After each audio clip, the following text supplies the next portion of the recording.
Hello and welcome to the True North Show. I'm your host, Megan North, and I would like to thank our sponsors of the show, Quantum Awakening, Beth Lewis, Anne C. Clark, and our lovely guest who paid to be featured on this episode. Today, I am joined by a woman who was introduced to me by a mutual colleague, and as soon as we met, we realised that a true friendship was born. Raewyn Barry, or Ray for short, is a video presentation consultant and creative director with 16 years of film and television experience. She blends expertise in neuro-linguistic programming, NLP, with her extensive production background to help leaders and professionals develop a confident, authentic presence on camera. Her philosophy is simple. Visibility is not performance, it's alignment. Having managed large-scale productions, directed international campaigns, and supported top brands and speakers, Ray brings technical know-how and emotional intelligence to her coaching. Her approach combines mindset, storytelling, nervous system regulation, and creative media strategies, helping clients transform inner resistance into calm authority and compelling screen presence. Ray's signature framework, Align, Frame, Express, Create, takes clients from intention to impactful content, whether through one-on-one coaching or group workshops like CEO Zoom Room. Oh, that's a bit of a mouthful. Known for her calm, grounding energy, she supports entrepreneurs and coaches worldwide to build brands that are both credible and deeply authentic. Her mission is to humanize digital communication, empowering people to show up powerfully and truthfully in every environment. For Ray, video is more than a marketing tool. It's a mirror, a space where truth, power, and humanity meet. And through that lens, she's helping a new generation of leaders rise, not by becoming someone else on camera, but finally becoming themselves. Wow, wow, wow. Welcome to the show. I'm so excited about our conversation today. Thank you for having me. You're welcome. How does it feel, me reading out that bio to you? Yeah, it's quite surreal, really, because it's taken... I don't really like saying it's taken a lot of work because I don't want it to sound like it's been a hard process, but it's certainly, and especially in context of what we're talking about today, it's been a journey to get to that point that when you hear it back and in those powerful words, helping people rise and finding themselves and being in alignment on camera, like, it's still surreal to hear. Yeah. Because it sinks in. It sinks in at a soul level. It genuinely touches my heart every time that I hear. Oh, that's good. So, I'm so pleased. Yeah, good. So you've been working in film and television for 16 years. So what was the defining moment that led you to pursue this true passion and purpose that you've got? Take us back. Wait, right. So we're going right back, right? We're not going to where I am now.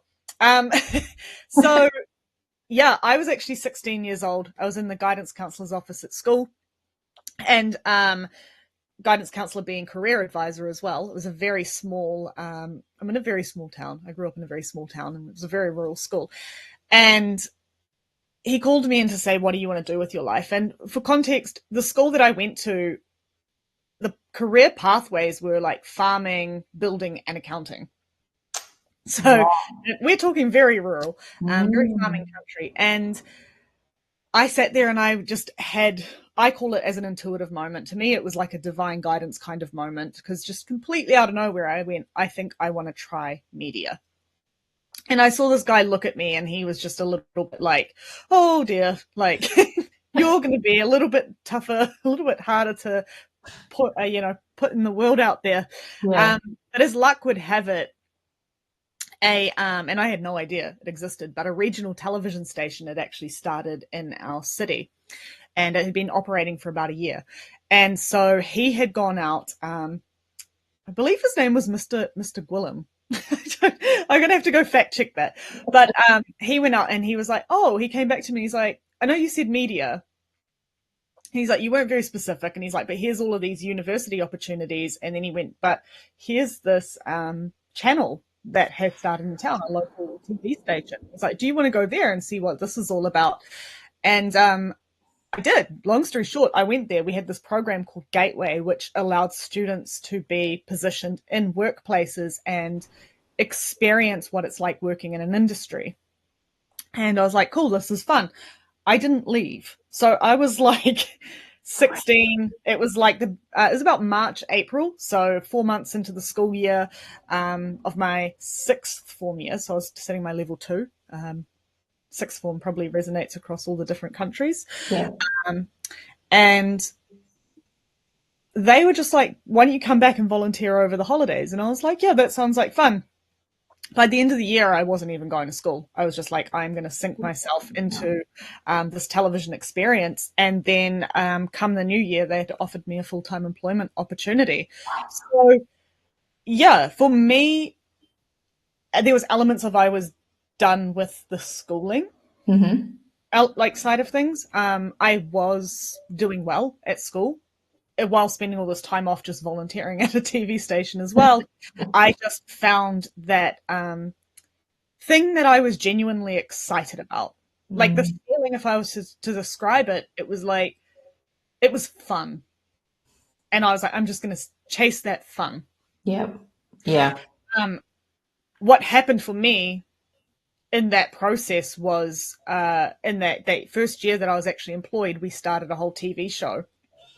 So it was a magazine style show, and I was producing that, I was editing that, and then a year later, the news person had happened to leave, which held it had a government funded contract that was enabling the station to work, to survive financially. And so he stepped down from that opportunity, and they said, hey, Raewyn, like, you're doing fine with this show. You seem to just be picking up things quite naturally.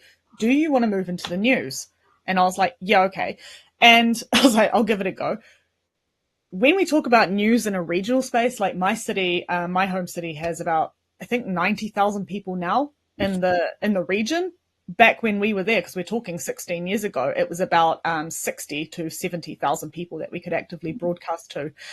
So there was one person who did the news. it was writing, filming, editing, and delivering 5 days a week. Wow. So if I was sick, someone else would do the job, but for the most part, it was me. It was a very autonomous role. So, yeah, in my late teens, I was learning pretty much every aspect of what went into making a show from behind the scenes. And it was so much fun. Like it was ridiculous fun. We were sending some of the footage that we were capturing in the news alone off to the mainstream channels for the 6 o'clock, nationwide news, which was really fun.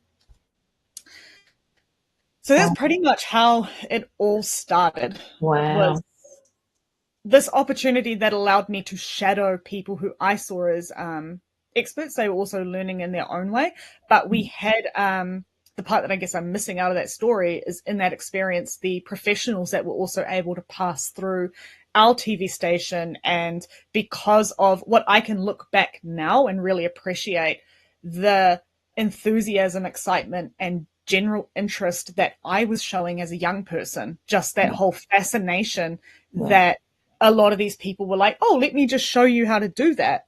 And so that level of exposure to experts because of enthusiasm, it's the attitude that you turn up with, people will allow you to see things. So absolutely. Yeah.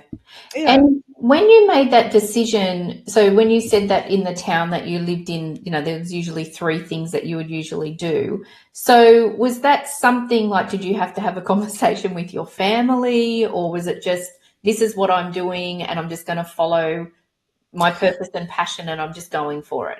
Oh, this is where I think I hit the lottery with my family. My school was way out of town. Like it was way out of town, but my home is closer to the city.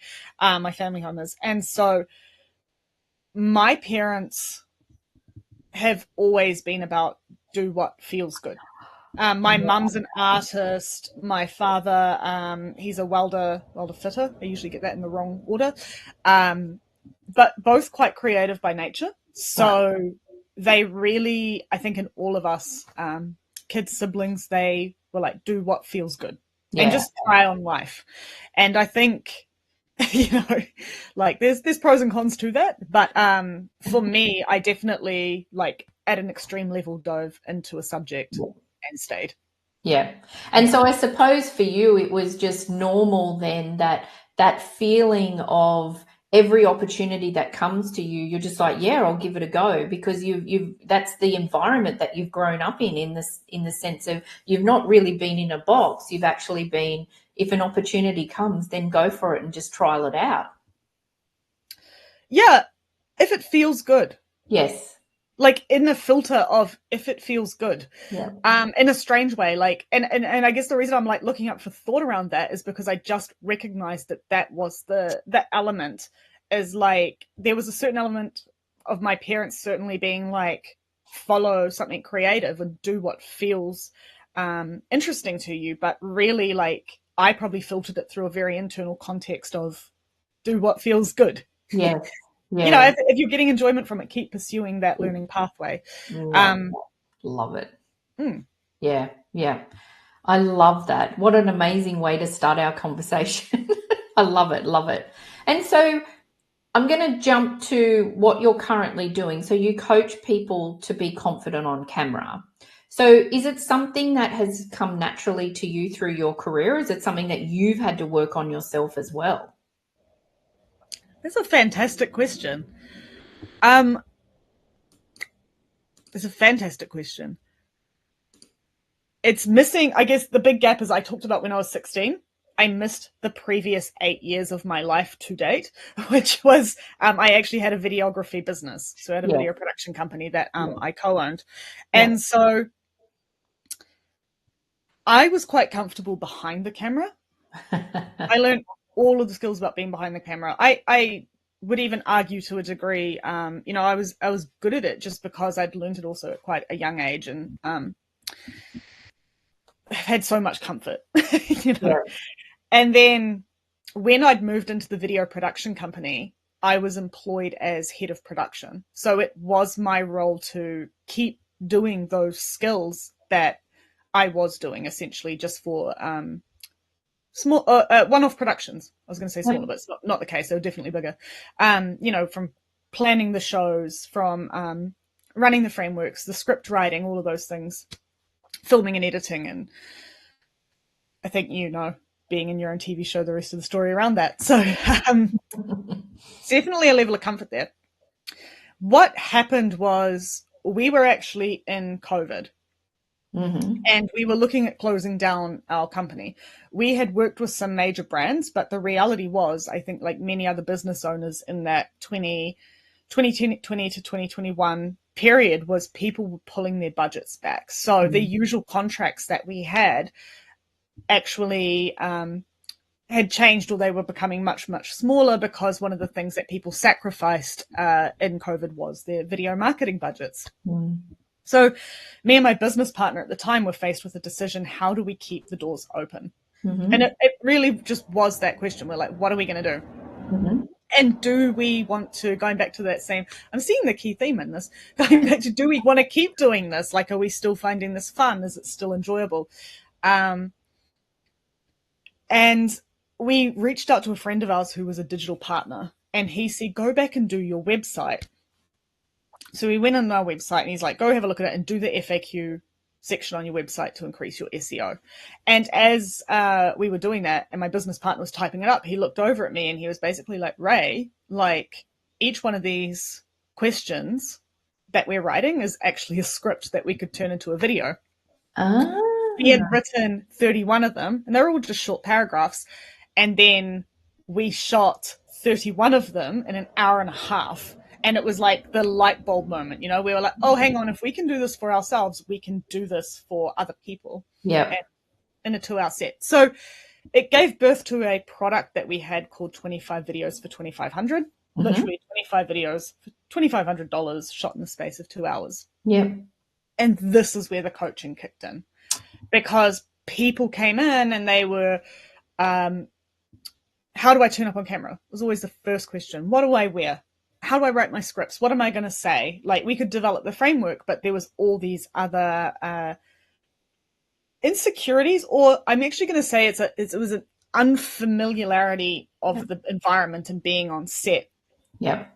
And so because I was head of production and because I was processing all of their data in the background, and I would say possibly because also I was my business partner was highly charismatic and a frontman and a showman, and I was the behind the scenes girl. So I think that my clients found comfort in the idea that, you know, rather than comparing themselves to the guy who was already phenomenal at showing up on camera, ask the girl how to do that. Yeah. So there's an element of that. And then they started leaning on me quite heavily, and I started to see, oh yeah, hang on, this is fun for me. Again, following the fun theme. I was like, I genuinely enjoy the transformation that people get. And I got good at it naturally. And then after a year, I went to my coaches at the time and said, I'm thinking about this as a opportunity of just coaching. Like, for me to step out, how would that work? We kind of made a bit of a plan. I didn't really action it, but the best advice they gave me was go and learn NLP. They'd said, you know, go and study it, even do your beginners, just start so that you can see how you can quickly shift people into that space of where they want to go and help them recognize their goals. And I got that training time down on set. So in a 2-hour session, we had about originally a 20-minute window to train people. Yeah. And then, now you've got to shoot 25 videos, which is a lot if you're unfamiliar with the camera. And I had it down to 15 minutes. So I would have people, and it was working like clockwork. People would walk in, they'd be a nervous wreck, they'd be shaking, and I'd just start mirroring them. And I told this story the other day, actually. I knew the moment that someone was ready to be presenting to camera on set when I would reach for my water bottle or my glass of water on set. They would do the same thing, because I knew that we were so in sync with one another, and our I know you well enough to know that you know, it's that energy sync that they were physically mirroring my body language and my movements. So it was super technical, but I would stand on set and physically move my arms, and I'd see the person next to me do the exact same thing. Wow. So yeah, it was highly fascinating. That's amazing.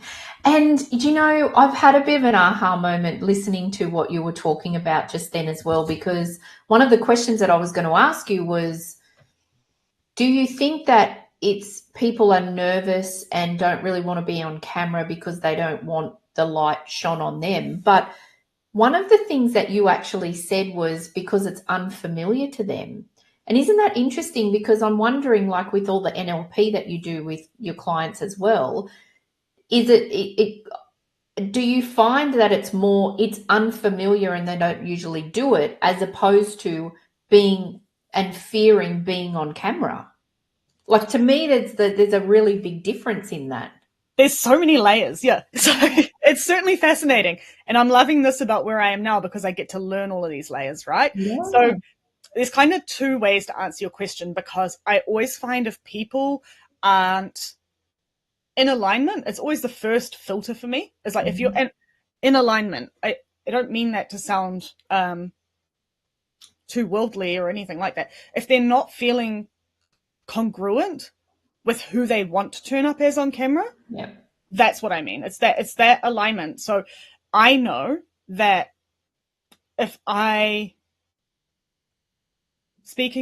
speaking the way that I usually speak, if I'm showing up how I would usually show up in an environment, this is going to feel a lot more comfortable than me all of a sudden putting on a blazer and things that I wouldn't wear in a usual situation where I'm trying to pitch something, especially in a working context. That, you know, it's that alignment. So showing up as who you are, because that's who people are going to see you as anyway when they meet you off camera. So that's kind of the first filter.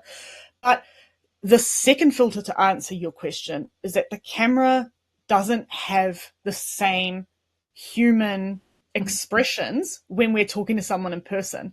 And everyone does this, right? They'll get on camera and they'll go. They kind of zone out. I can't hold it too long because I can see myself and I look totally ridiculous.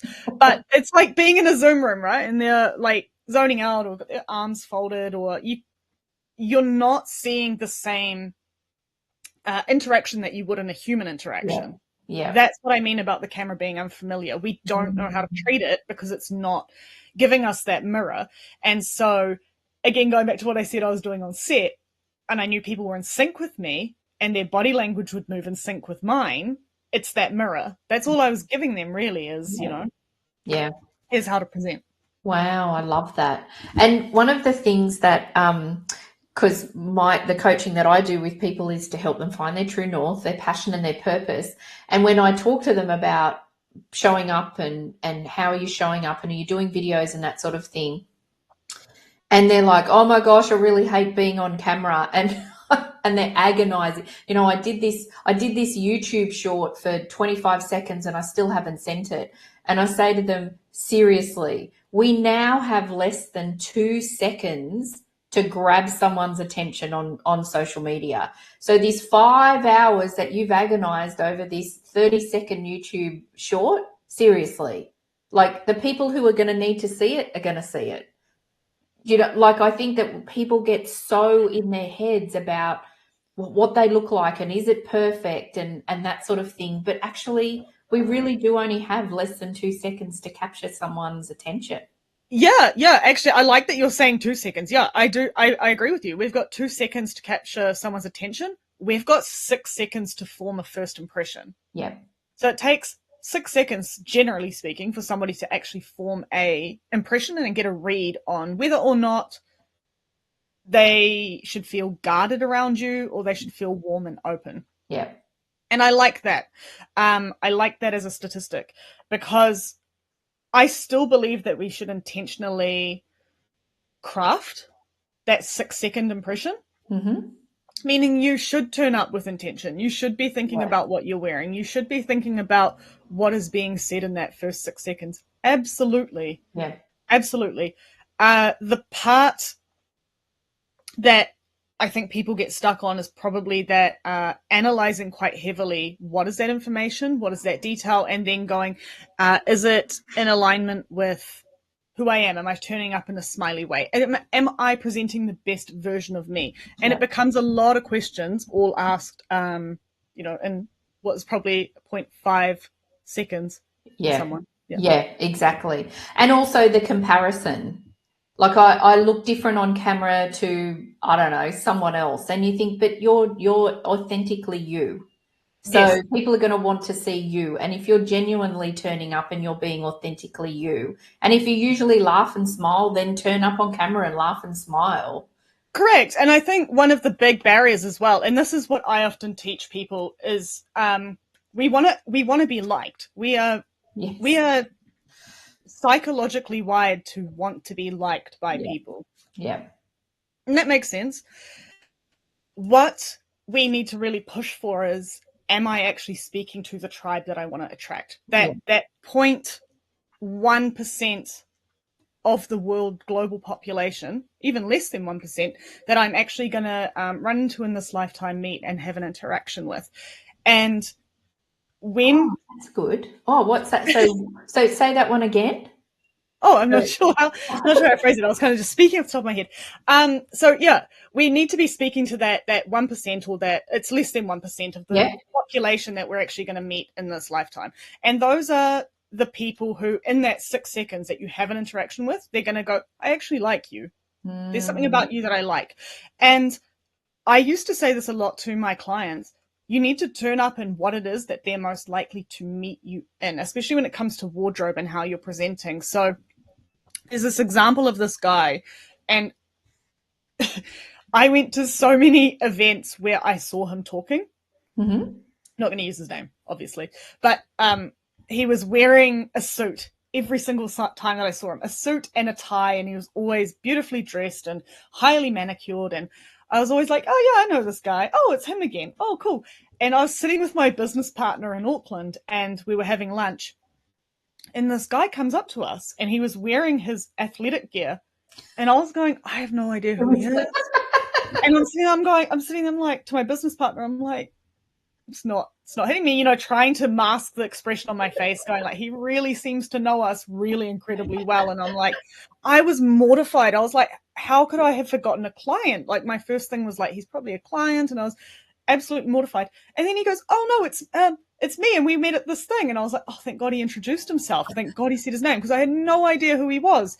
But it's just to back up what I was saying, like, I was so used to meeting him in the suit that it had become part of his identity. Yep. And so when he was in the suit and he was looking less than perfect, all of a sudden I was like, I have no idea who you are. And like, his social media, he's all perfect. Yeah. And so again, it comes back to that first filter that I was talking about, that alignment, that congruence, that actually turning up how people are going to meet you in the right way. Turning up in the way that people are going to see you and meet you in. And actually, that's not a bad way for him to then walk through the world anonymously, right? In the sense of, if he wants to go to the grocery store and just do his groceries, then no one's going to recognize him, so he's not going to get bothered. Yeah, I love that. I love that level. Yeah, strategically, that's fantastic. I was just absolutely mortified when he knew who we were. Yeah. And both of us were like, who's this? Who is like, this? Yeah.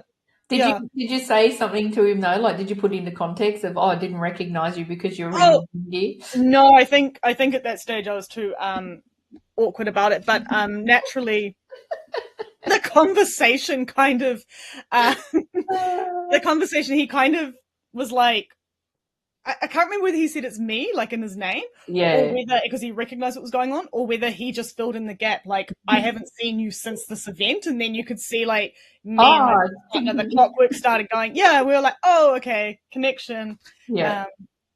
I love New Zealand's a small country. It's not really hard to, it's pretty hard to forget people. I love that. Look, there's so much more that I want to explore, but we need to hear from our sponsors. So we will hear from the sponsors and we'll come back. And I'd love to talk to you about mental health and well-being and what you do for yourself, and how do you keep that in check while you're pursuing your passion and your purpose. So we'll hear from the sponsors and then we'll come back. Thanks.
Welcome back to the show. So Ray, when you've spoken about the fact that you absolutely love what you do and it's fun and you find joy in what you're doing. So do you find that looking after your mental health and well-being is quite easy because you're doing everything that you love? Or is there times where you've really got to look after it? How deep are we allowed to get here? You can go as deep as you like. Okay, fantastic. Yeah. So The short answer is that I think I've had experiences with mental health being younger that have probably given me some really good foundational skills to cope better with what that means now, or how that might show up in today's life. So I want to say that because I know I talked about being 16 and being young and following my passion, but the part that I left out is actually there was another side to that, which was I was in a domestic violence situation around the age of 18 that led me to have PTSD. So I went 3 years undiagnosed and then fell into counseling after that with the help of really good friends. So I say that because what actually happened for me was, and my psychologist said this to me, he said, what happened with me is I basically wore two hats. And I wore the work version of me, which was who the world was allowed to see. And when I say the world, I mean everyone. Mm-hmm. But the private version of me became largely non-existent. And so I was exceptional at work. And it's why I ended up in a business partnership quite young. It's why, like, I can look back and see the pathway as well, but it didn't come without the challenge of not knowing who I was, if that makes sense. So I want to preface with that. Like, for me, I don't consider myself, I don't believe there's a normal path for anyone. Like, everyone has their own journeys. I'd never say that mine is, different or worse or anything like that. Right. What I am saying is that I do think that I was different because those years between 18 to 21, where all of my peers were having a love life and exploring all of these, things that teenage girls should be doing, I just wasn't, because I wasn't in that space to handle that kind of life. So I think that's why I kind of wanted to say that, because I think that gave me a different view on how to handle mental health. I put myself through extraordinary levels of stress. And being on a production team, and we did incredible jobs as a business, I had built a system within my body that was capable of dealing with enormous amounts of pressure, which on the flip side, and again, I've had counseling, like I've had therapists, I've had coaches literally recognize this in me and go, yeah, because I go into the state where I kind of work harder to not have to feel. And this last year, for me, going out into this new business has been trying to relearn what it means to feel and be me and accept me for me. So mental health for me is definitely a journey. It's a journey for everyone. Yeah. For me, this is my journey. Yeah. And what I've had to really learn, I was 18, so it's been about 14 years since I had the PTSD stuff, and it's definitely had its moments that it's come up, and I've had these ebbs and flows where perhaps I push myself into a must work harder state. And I'm going to be honest, I don't really recognize when that's happening. Ah, okay. Because for me, it's quite comfortable. It's a fight or flight situation. So I'm like, oh, this is me fighting before I freak. So it feels kind of normal. Yep. What I've become hyper aware of in this year has been trying actively to acknowledge when that state is coming up. Right. Not suppressing it, but more being observant of it. And deciding whether that's going to be a healthy amount of stress to push me through to the next thing or not, and running that through quite logical filters. I also have amazing friends around me now. I have built a network of people that I just will call and say, hey, I think this thing is happening for me, and they're really good at knowing me. These are friendships that I will protect very highly, probably for the rest of my life, because of that they bring into my life. But if we're talking about how to manage that on day to day, One has been meditation this year. Not every day. I actually had this conversation earlier this week. I haven't been able to keep up with the day-to-day every single day. Yeah. I don't feel bad about that. Yeah. What I feel great about is that I've actually acknowledged within my brain that in order to, and within my body, being able to cope with all of the ups and, I don't want to say ups and downs, but all of the different ebbs and flows within a business, and all of the different ebbs and flows that's happening in the world globally, and all of the different things that can happen on within your family or your personal life, whatever kind of life that you want to put into that spectrum. The meditation just gives you that moment to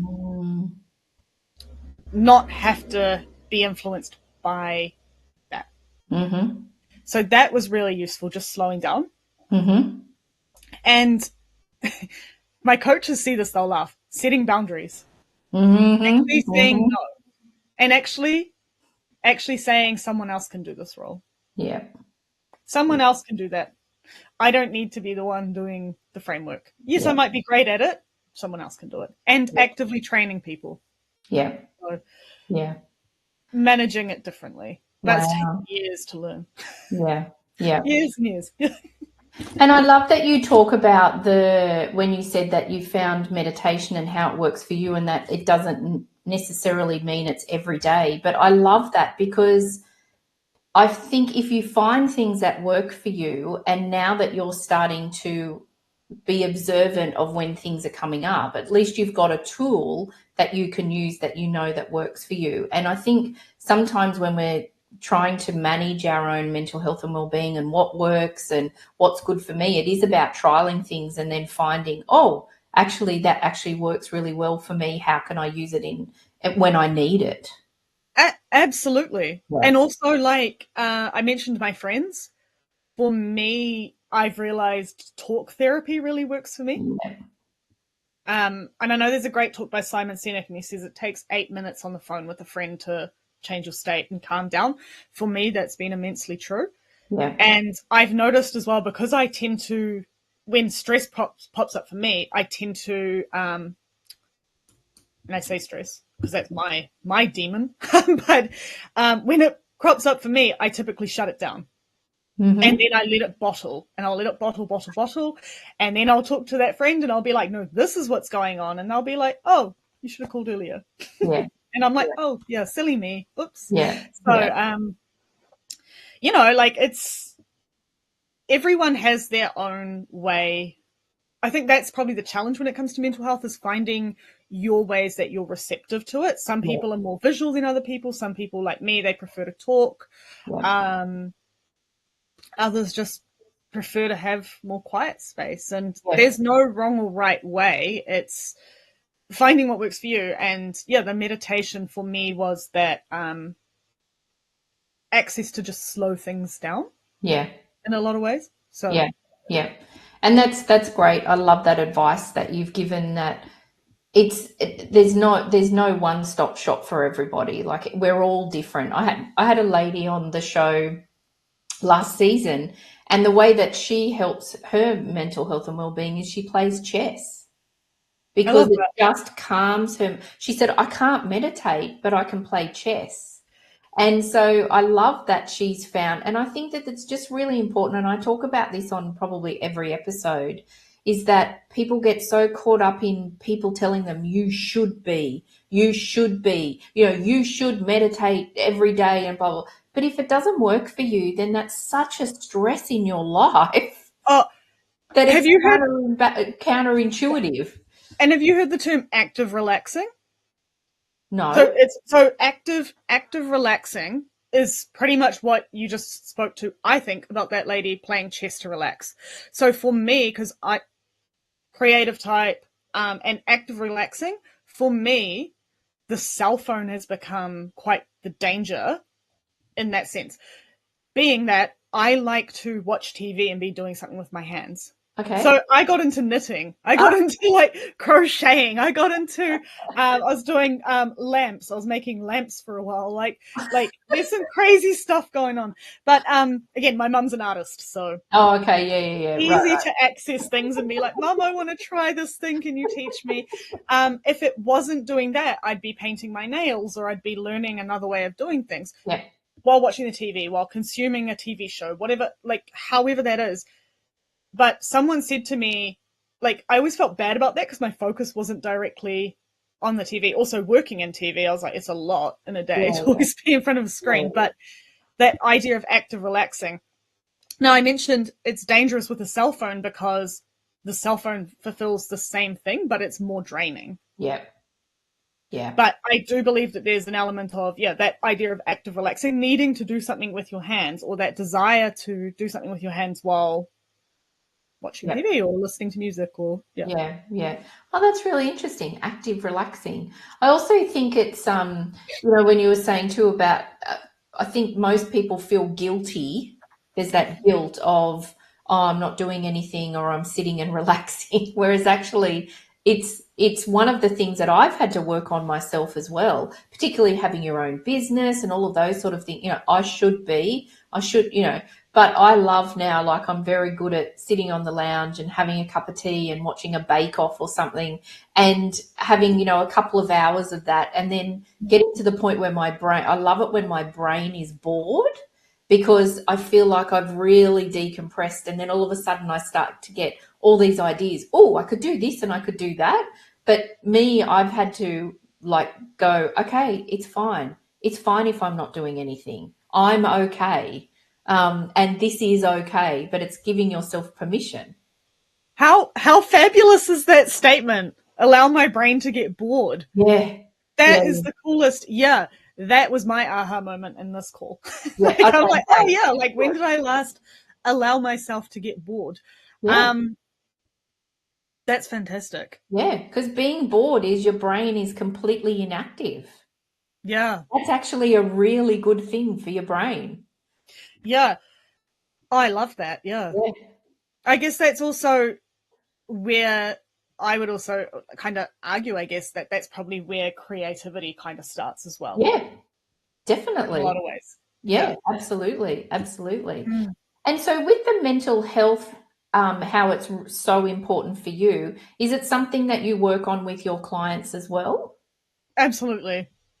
Yeah. Absolutely. So it's probably the first thing I recognize if I'm not gonna, if I'm being completely honest. Yeah. I work in the space of transformation and we're talking about being on screen and on being on screen, especially when you're a business owner, the desire is to be seen. The goal is to be seen by as many eyes as possible. The problem with being seen, or the flip side of being seen, is that you're exposing yourself. And so people, you're already, and I would argue, you talked about people not posting before, I'd argue that people are scared in a way. What are people going to say on the comments section? What are they going to message me? How are my family and friends going to talk about me because I'm being more seen? Yeah.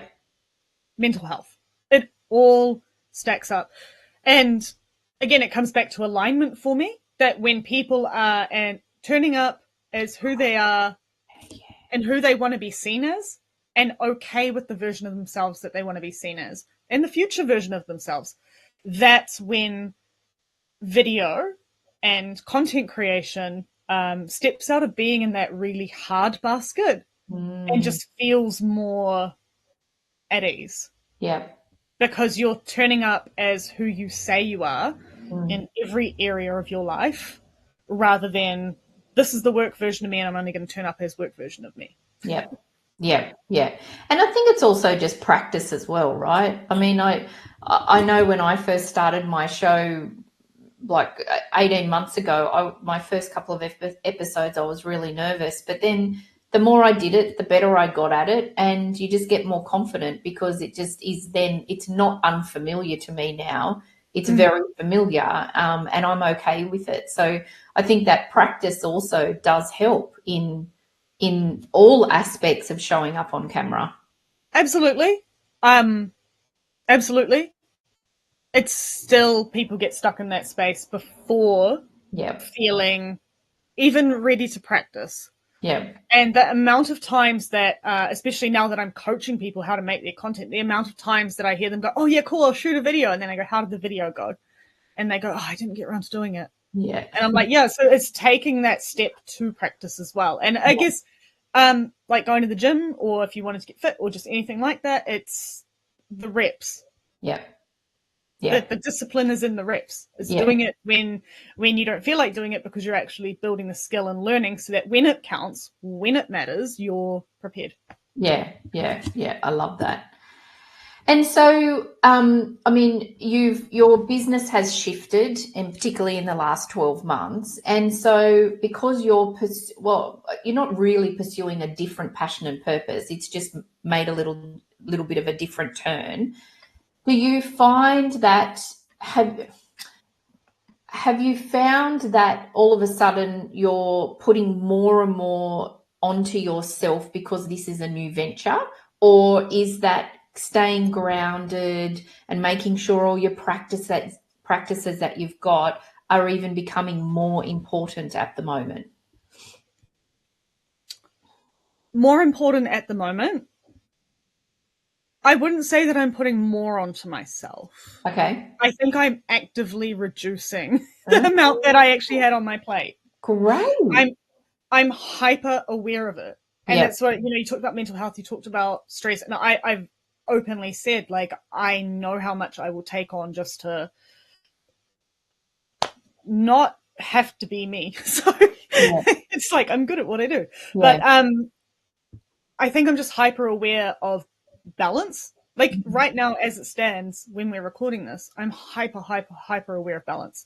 I'm hyper aware of who I'm giving my energy to. Mm-hmm. I'm hyper aware of who's in my circle and who I allow to be in my energy space. So, I mean, that's what it is for me, is what I'm doing now is about more fulfillment.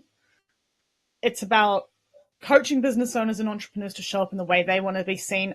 I'm selective about who I allow to be a client, because I'm like, I want people who genuinely want to transform. And I think that's important. Like, I think I'm just done with the days where I was doing things for the sake of doing. Because for me, as much as this is about transforming people to be on screen, it's also about accepting transformation in myself. And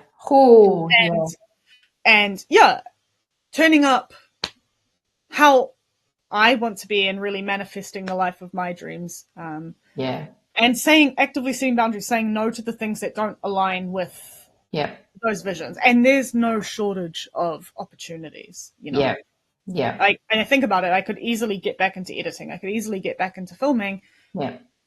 It just wouldn't be in alignment with that higher calling. And I love that you touched on that boundaries again too, because I think it's really important that when we've got those boundaries in place, looking at who's in our inner circle, because I've got a few people in my inner circle that I really trust when I want to, particular people, if I've got a business question or a personal question, or, I've got different people in my inner circle that I can ask, but also people who are willing to challenge me as well. I think that that's really important.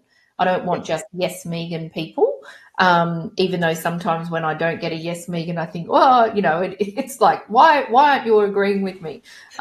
But I think that those boundaries are so important when we're in our own business, when we're looking after our mental health. I feel like it's almost the foundation of everything that we then do. I would completely agree with you. After this year and being in my own business completely and not having the partnership and not having all of those things, 100%.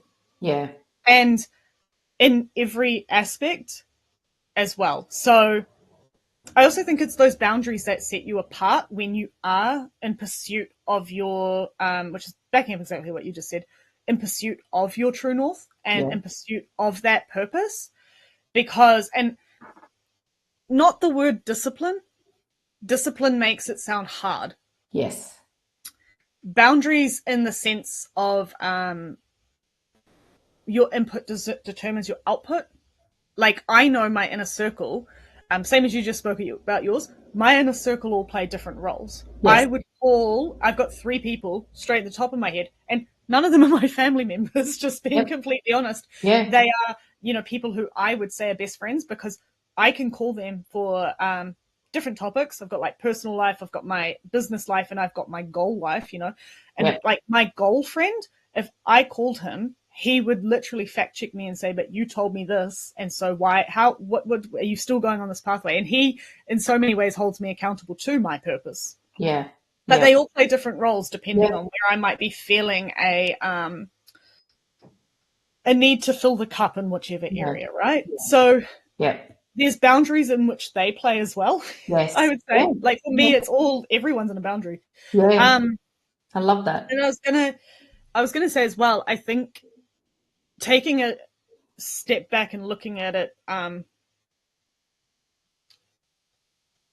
little bit more globally, I guess, as well. Like, I've always, I think, to some degree, followed what feels good to me. I mean, I said that I did that at 16. It's not come without its challenges.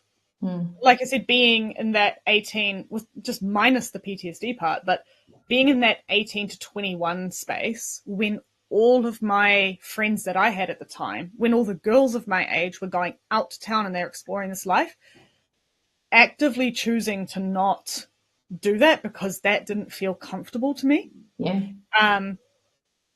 Without the mental health, like I just didn't feel, it didn't feel right. Yeah. What I've learned later in life is like, I don't like clubbing.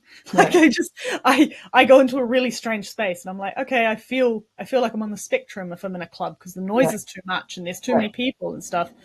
And so that's also a boundary for me as well, is recognizing in myself, I'm not the same as all the people that I went to school with. I'm not the same as the people who are in my community.